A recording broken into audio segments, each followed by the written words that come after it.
Hi friends, this is Todd, and I'm Amy. Together we've spent almost 2 decades taking adventures on bicycles.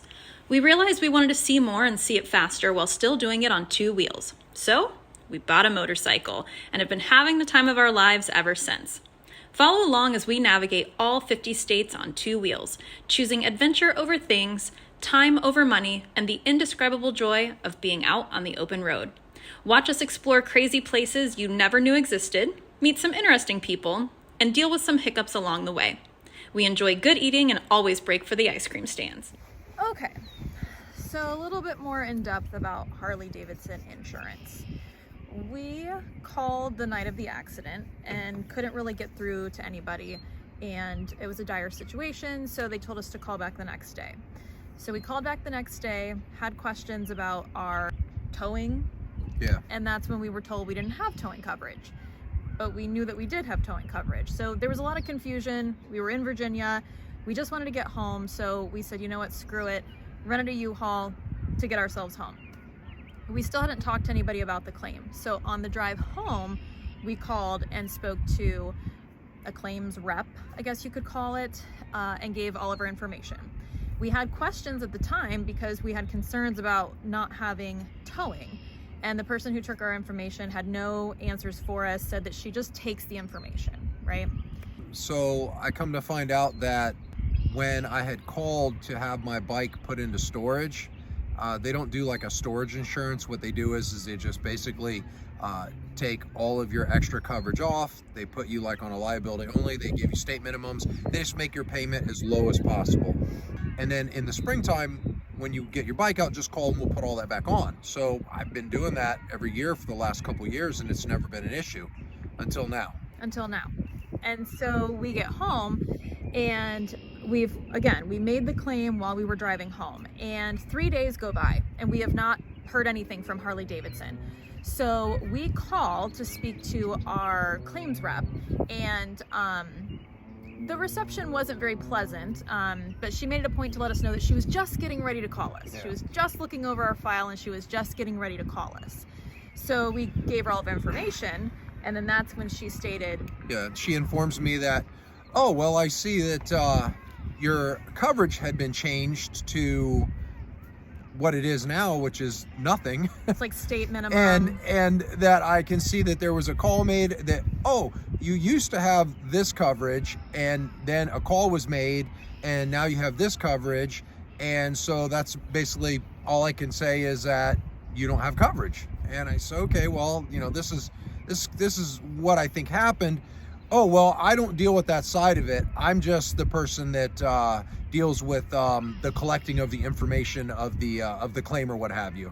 Okay, I'll look into that for you, and I'll get back to you. There'll be call logs and call records, and I was like, oh yeah, there'll be one. There'll be the original call from when I said, hey, this is what I want to do, and when they said, well, we'll just reduce everything, I said, well, I want to make sure it all gets put back on. Oh yeah, we'll do all that. Just call this, you know, this is what we'll do. I said, so there'll be a record of that, and then there'll be a record of me calling saying, hey, I'm taking the bike back out. I want my insurance put back on. There'll be calls for all that. And as of today, she's still trying to locate those call records. And to back up, even before that, the lady who took our information for the claim couldn't answer our questions. Yeah. But when we were told we didn't have towing, we were like, well, that's interesting. So we called back in and spoke to somebody about our policy. And that woman was not able to answer the questions that we had about our coverage, even though she had our policy in front of her. We asked for them to forward our policy, and all they forwarded was our declaration page. And that's just your main page that shows what your liability limits are and your additional coverage.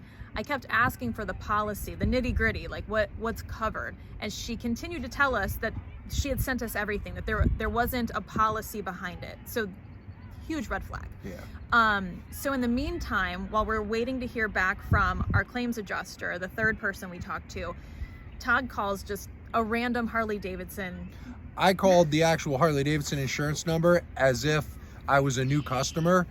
And so I just asked, let's say I go with you, and let's say, I want to get my motorcycle covered for additional parts on the bike? How does that work? Because that was the other thing. I had questions about the damage to the motorcycle, specifically regarding the $8,000 in supplemental insurance I had for the roughly $8,000 worth of parts I've put on the bike since I bought it. Keep in mind, this bike was bone stock when I bought it. It even had the stock exhaust on it. So everything on the bike I had put on over the 3 years I owned it. But either way, and so I start asking very specific questions, and this person just absolutely cannot answer these questions. And now this is the person you call when you want to get insurance. Yeah. And this person cannot answer simple insurance questions. And then the person asked me, because I said, well, let's say that I hit a deer, and let's say that this happened, and what if that happened? And the guy was like, sir, were you in an accident? And I was like, yes, I was. And I'm really mad because I can't get an answer from my claims lady. And I just blew up on the guy. I was cursing. The guy was very nice. He understood my situation. And you apologized. I apologized. Hey, man, I didn't mean to swear at you. I'm just really stressed out. I'm really upset. I'm not getting answers. And he was like, I totally understand. I'm sorry. I really hope this works out for you. And he encouraged us to talk to our claims rep. Yeah, and he the lady who cannot answer any questions for us. So we kept waiting to hear back from her, and we weren't getting calls back from her because she also needed to take a statement from us. And she told us to call her back, yeah. So we did. Well, when we called her back, it was a Friday afternoon, and she said it wasn't a good time to call her back first thing Monday, and she would take our statements. So we called her back. It's well over a week since this had all happened. We call her back, and she says that's not a good time, as a matter of fact, to take our statements, even though she told us to call her, and that she would call us back. It was never really a good time for us to make a statement.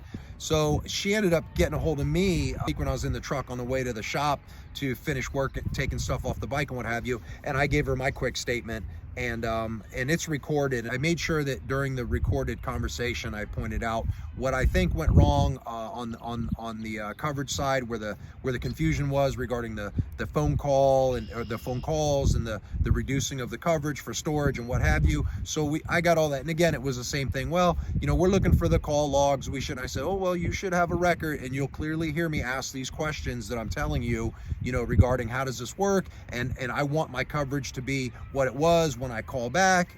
Yep, everything will be taken care of. So we're still waiting to hear back from that. So today we get a letter in the mail saying that they cannot continue moving forward on our claim because they have not gotten our statements. So I was pretty upset about that, and I called our claims rep, and she acted like it wasn't a big deal, and that's fine. Is now a good time to take your statement, even though I was literally calling her to make my statement. But to add onto all of that, Todd had questions about that additional supplemental coverage, and the policy people couldn't answer it because they said we were going through a claim. We had to talk to the claims adjuster. We talked to the claims adjuster, this woman that we've gotten nowhere with, and she said that she couldn't answer those questions. Yeah, that's what it was. Us. She says, I can't answer those questions because I just deal with basically the collecting of the information of the accident. I don't deal with the actual claim side with regards to the damage to the motorcycle. That's someone else. So every time you ask somebody, they don't have an answer because it's someone else's responsibility, someone else's job. But then when you ask that person, they just get the runaround. No one knows anything about anything with regards to any of the policy or how it works or anything like that whatsoever. So Todd had asked multiple times what did he need to send in regards to the repairs, the damage to the motorcycle. Everybody that we had talked to at the motorcycle shop, at Harley Davidson, that had been in a situation like this before, people who worked for Harley Davidson, every single person told us they're going to total that bike. Yeah. Now, let me back up. So my original intent with the motorcycle, because after the initial accident and Amy was put in a car by Good Samaritan, I followed her to the hospital on the bike. Everything with the bike seemed fine. It was just some damaged plastic parts.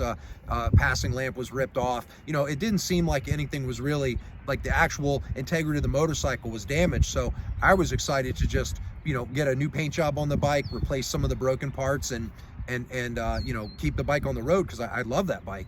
I put a lot of money into it. I put a lot of time in it. I really like riding that bike. I love everything about it. Anyway, we get home from Virginia. I unload the motorcycle out of the U-Haul. So that Monday, so we got home, was it Friday? So that Monday, I rode it to my buddy's shop, and I I thought to myself, I should probably take it on the highway and get it up to speed just to make sure everything's okay. And it's a good thing I did. I got that bike up over 60 and it starts pulling to the right. That bike, used to track straight as an arrow. I could ride with no hands, what have you. The bike tracks straight. The bike's pulling real hard to the right. So much so that you got to constantly keep pressure on the handlebars to keep it tracking straight. I get it to the shop. I say, Paul, it's pulling to the right. I think the frame's bent. He hops on the bike, takes it for a spin, comes back. He's like, yep, there's definitely something tweaked in the frame or the front end. Something's not right. So now I talked to 3 different Harley Davidson shops, and including the shop where I bought my new motorcycle from. And I relayed them my experience and Paul's professional assessment upon inspection of the frame to see that indeed it was bent where the crash bar mounts.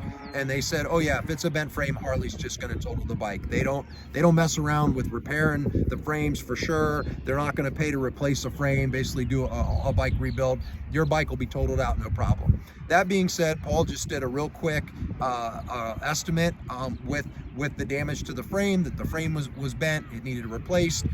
We sent it into Harley. And if I could just interject really quickly, when he was talking to the claims adjuster, he asked multiple times, what do you need from me in regards to the additional parts that I put on this bike in regards to the supplemental coverage? And the woman could not really answer him.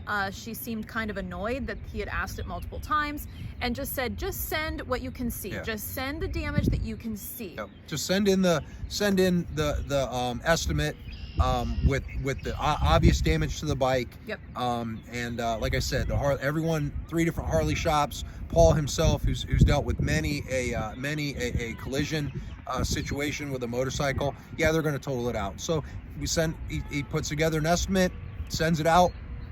I buy a new motorcycle. And then the day after I buy the bike, I get a call from the total guy. A different guy. Totally different guy. Totally different guy. And says, yeah, we're going to repair the bike. And if I could also add one more thing. Go ahead. We got an email from this guy, not a phone call, because he tried to contact us multiple times. Tried to call me. But the number kept not going through. So the woman who we had been dealing with, who never returned any of our phone calls, that we always had to call her, had given him the wrong phone number for us. And so this whole time, not once did anybody say, except for this guy, like, hey, your number's not going through. Yeah. So I talked to him on the phone. I'm under the understanding, the impression you guys are going to total out the bike.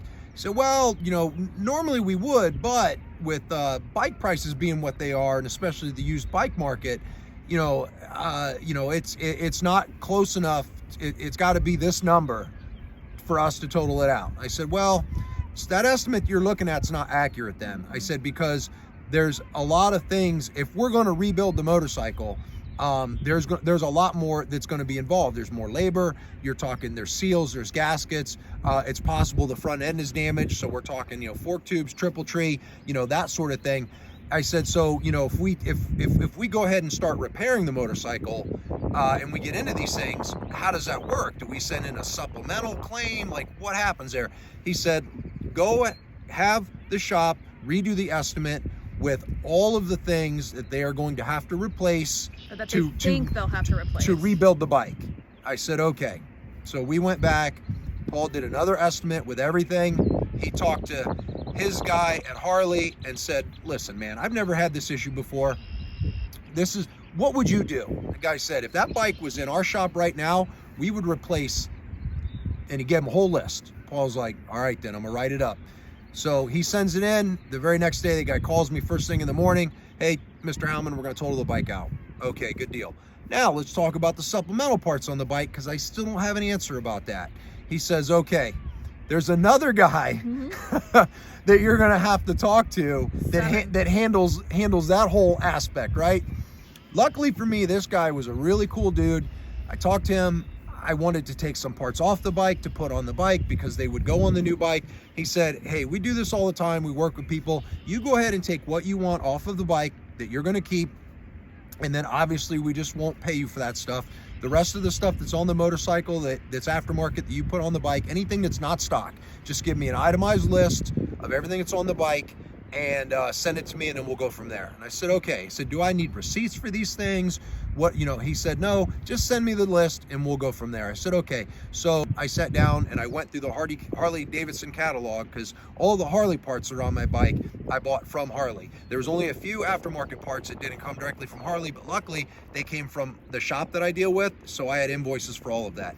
I did have to provide invoices for anything that you could not see, any of the motor work that was done. I've done some extensive motor work, cams, that sort of thing, high performance clutch, all of that stuff I had to actually have invoices for. Everything else I just listed, itemized. I put down the Harley part number and the price.